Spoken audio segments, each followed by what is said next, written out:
dengan NPM 2103086. Assalamualaikum warahmatullahi wabarakatuh. Adanya saya di sini yaitu untuk memenuhi tugas ujian akhir semester dari mata kuliah Mekanika Teknik, yang mana dari mata kuliah tersebut dosen pengampunya adalah Pak Dedi. Sebelum ke materi, saya izin perkenalan diri. Perkenalkan, nama saya Ilham Muharram Taufik, NPM 2203066, Prodi Teknik Industri. Langsung masuk saja ke pengertian tegangan. Dapat dilihat ada beberapa gambar seperti A, B, dan C. Nah, apabila sebuah balok terletak di atas lantai, pada bagian atasnya bekerja gaya sepusat F seperti gambar di atas. Maka pada lantai terjadi gaya reaksi yang arahnya ke atas sebesar Fr pula. Gaya sepusat F dan gaya reaksi berupa Fr dari bawah akan bekerja pada setiap penampang balok tersebut. Jika kita ambil penampang A ke A dari balok, maka di atas penampang bekerja gaya sepusat F yang arahnya ke bawah, dan di bawah penampang bekerja gaya reaksinya atau Fr yang arahnya ke atas. Akibatnya, pada bidang penampang tersebut, molekul-molekul di atas dan di bawah saling tekan-menekan. Dan karena beban F sepusat, maka F akan diterima sama rata oleh setiap molekul pada bidang penampang tersebut. Kalau luas penampang tersebut adalah A, maka setiap satuan luas penampang menerima beban sebesar F per A. Beban yang diterima oleh molekul-molekul benda setiap satuan luas penampang disebut tegangan. Jadi, tegangan itu apa? Tegangan adalah beban yang diterima oleh molekul-molekul benda setiap satuan luas penampang. Kemudian, tegangan biasanya dinyatakan dengan huruf Yunani berupa sigma. Jadi, sigma sama dengan F per A. Selanjutnya yaitu ada tegangan normal. Jika gaya dalam diukur dalam kilogram per kali F atau N Newton, sedangkan luas penampang dalam meter persegi, maka satuan tegangan adalah kg kali F per meter persegi atau N per meter persegi atau Dyne per sentimeter persegi. Kemudian tegangan terbagi menjadi dua macam, yaitu ada tegangan normal dan ada tegangan tangensial. Tegangan normal bila luas penampang sama dengan A dengan satuan meter persegi dan besarnya gaya sama dengan Fn dalam kurung kilogram per F kali F.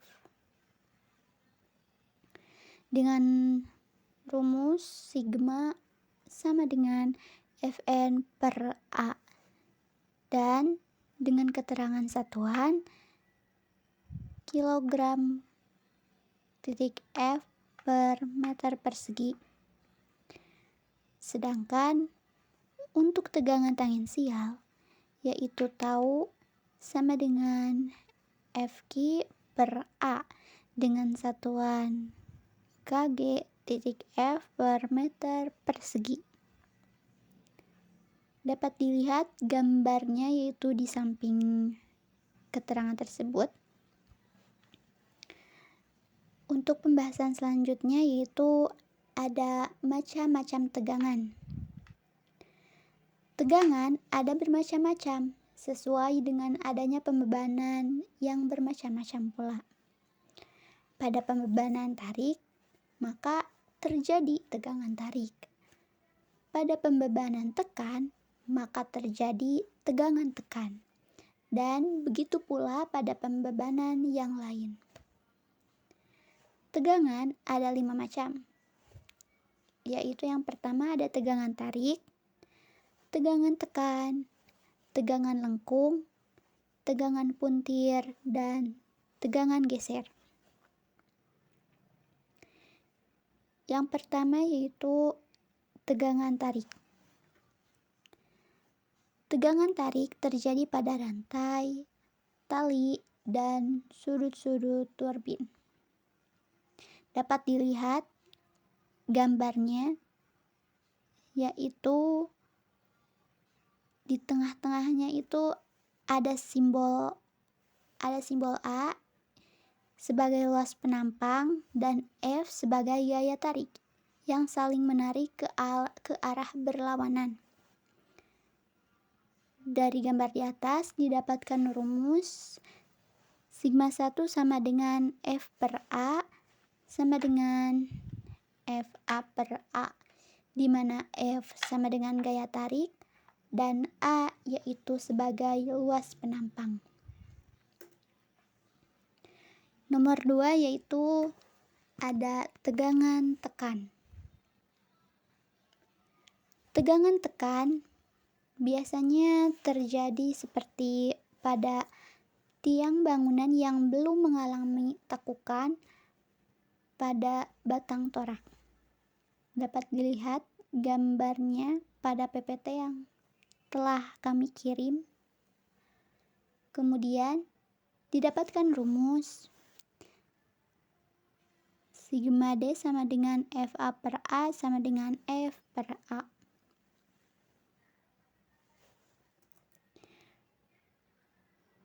Kemudian nomor 3 dari macam-macam tegangan yaitu ada tegangan lengkung. Misalnya pada poros-poros mesin dan poros roda dalam keadaan ditumpuk. Jadi merupakan tegangan tangensial. Nah, untuk gambarnya dapat dilihat yaitu contoh tegangan lengkung pada batang rocker arm dengan rumus F sama dengan RA ditambah RB dan tau D sama dengan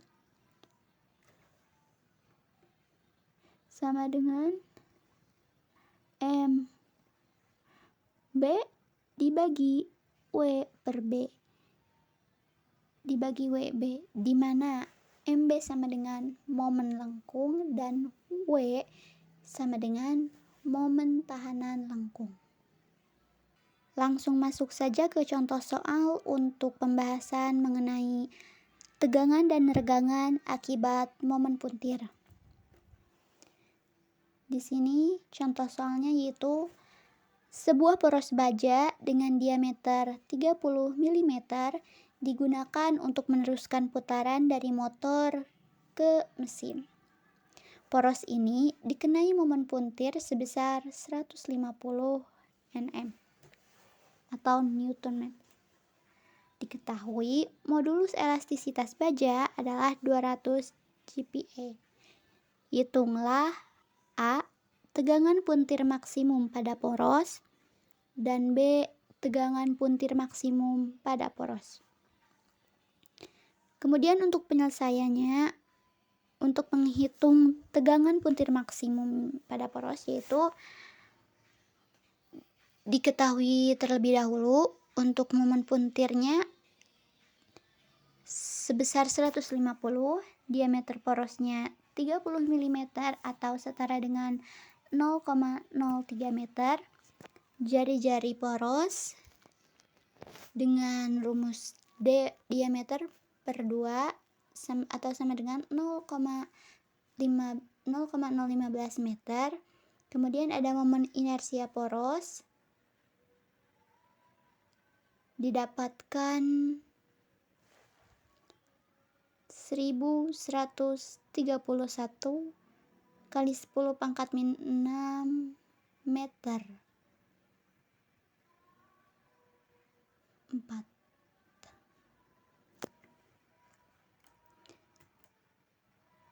Kemudian untuk tegangan puntir maksimumnya, tahu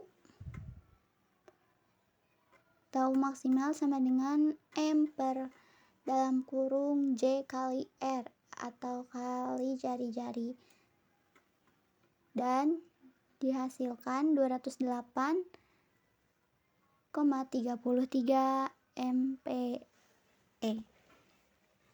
Untuk nomor 2 yaitu menghitung regangan puntir maksimum. Untuk regangan puntir maksimum, tahu maksimal per G atau GPe dengan hasil 0,0026 rad. Jadi didapatkan tegangan puntir maksimum pada poros adalah 208,33 dan regangan puntir maksimum pada poros didapatkan 0,0026 rad. Nah, dan saya di sini akan melanjutkan pembahasan dari rekan saya yang mana telah dijelaskan oleh rekan saya yaitu Hesti.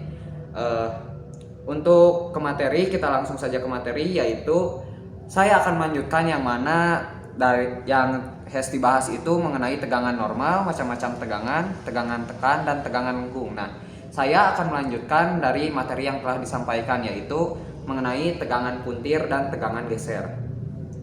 Untuk tegangan puntir ini sendiri yaitu sering terjadi pada poros roda gigi dan batang-batang torsi pada mobil, juga saat melakukan pengeboran. Jadi merupakan tegangan tangensial, yang mana untuk rumus dari tegangan puntir ini yaitu MT sama dengan momen puntir atau bisa kita sebut torsi. Yang kedua yaitu WP, yang mana momen tahanan polar yang biasa kita sebut pada puntir sebuah objek.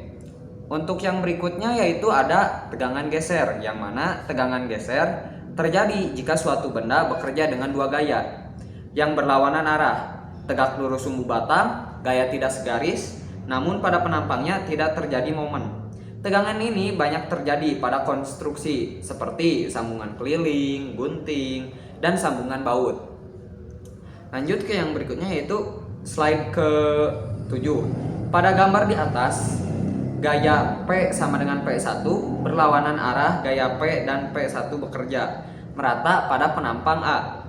Bila penampang benda sama dengan A, maka tegangan gesernya adalah, untuk rumusnya ada pada slide PPT ya, yaitu yang mana RG sama dengan gaya dalam dibagi luas penampang. Atau bisa kita sederhanakan RG sama dengan F per A dalam kurung N per M pangkat 2. Untuk konstruksi pada paku keliling, maka F maksimum sama dengan lambda dibagi 4 dikali D pangkat 2. Berikutnya yaitu tegangan geser terjadi karena gaya radial F terhadap penampang normal yang jaraknya relatif kecil, maka pelengkungan batang dianggap tidak ada. Untuk hal ini, tegangan geser yang terjadi adalah, untuk rumusnya ada di slide PPT yang ini yang di samping. Apabila pada konstruksi mempunyai N paku keliling, maka tegangan gesernya yaitu D sama dengan diameter paku keliling. Untuk rumusnya TG sama dengan F dibagi N dikali lambda bagi 4 dikali D pangkat 2. Berikutnya yaitu pengertian mengenai materi yang saya bahas, yaitu suatu benda yang mendapat gaya tarik atau tekan akan mengalami perubahan panjang. Benda akan mulur atau bisa kita sebut bertambah panjang dengan gaya tarik dan mengkerut semakin pendek. Dengan gaya tekan, regangan dinyatakan dengan R atau bisa kita sebut epsilon. Dihitung dengan membagi deformasi total dengan panjang awal atau secara sistematis. Untuk rumusnya bisa kalian lihat di PPT tersebut ada rumus ini, di mana R sama dengan rogangan normal, LO sama dengan panjang ukur mula-mula, dan delta L sama dengan perpanjangan. Lanjut ke yang berikutnya, yaitu modulus elastisitas. Kelakuan atau stiffness suatu bahan yang memiliki kekakuan yang tinggi bila mendapatkan beban yang batas maksimalnya sehingga hanya mengalami deformasi elastik yang kecil. Kekakuan ini ditunjukkan oleh modulus elastisitas, yang mana hubungan linier antara tegangan dan regangan dinyatakan oleh persamaan hukum Hooke.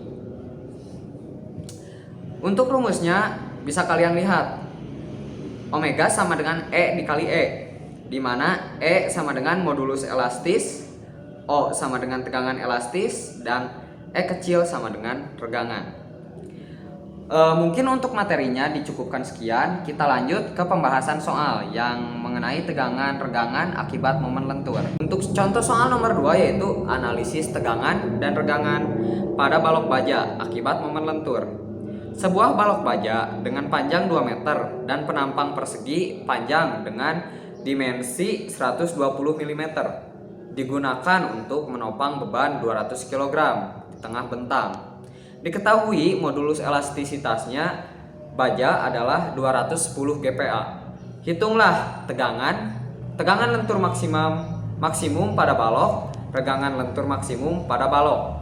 Nah, untuk penyelesaiannya yaitu yang pertama, kita harus menghitung tegangan lentur maksimum, yang mana untuk keterangannya yaitu beban sama dengan W, panjang balok sama dengan L, lebar balok sama dengan B, dan tinggi balok sama dengan H. Untuk keterangan tersebut diketahui bahwa beban sama dengan 200 kg atau 1962 N.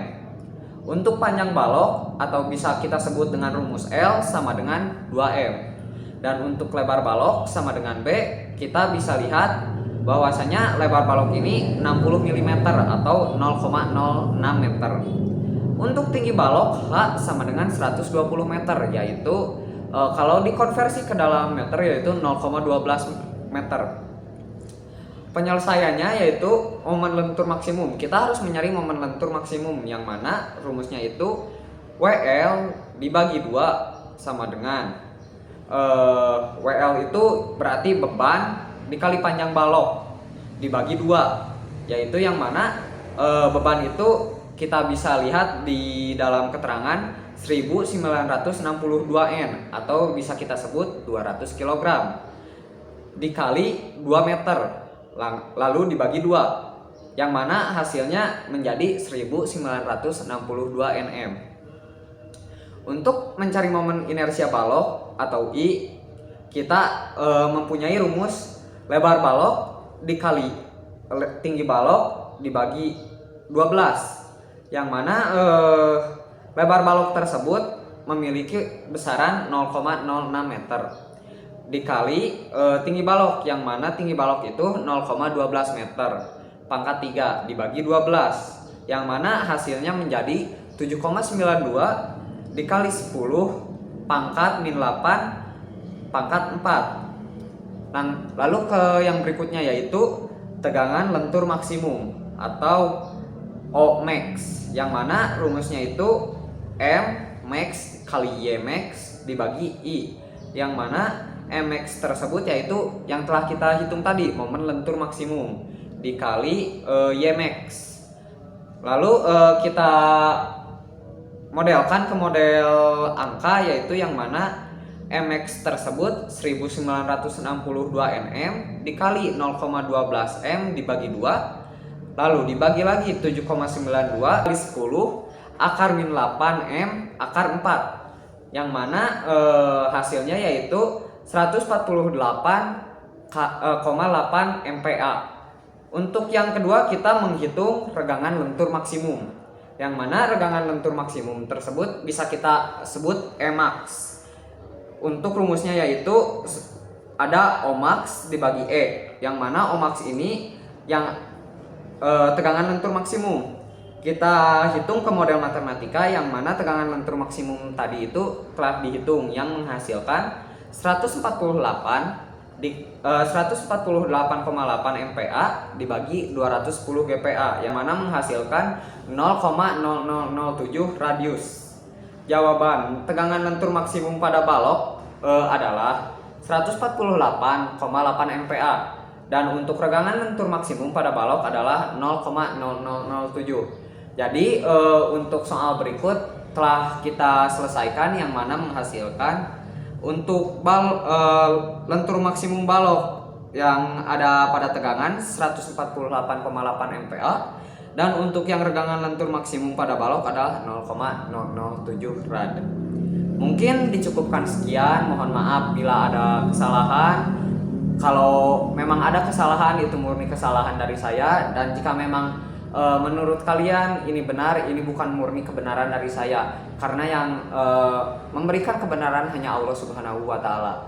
Mungkin dicukupkan sekian. Wallahul muwaffiq ila aqwamit thoriq. Wassalamualaikum warahmatullahi wabarakatuh.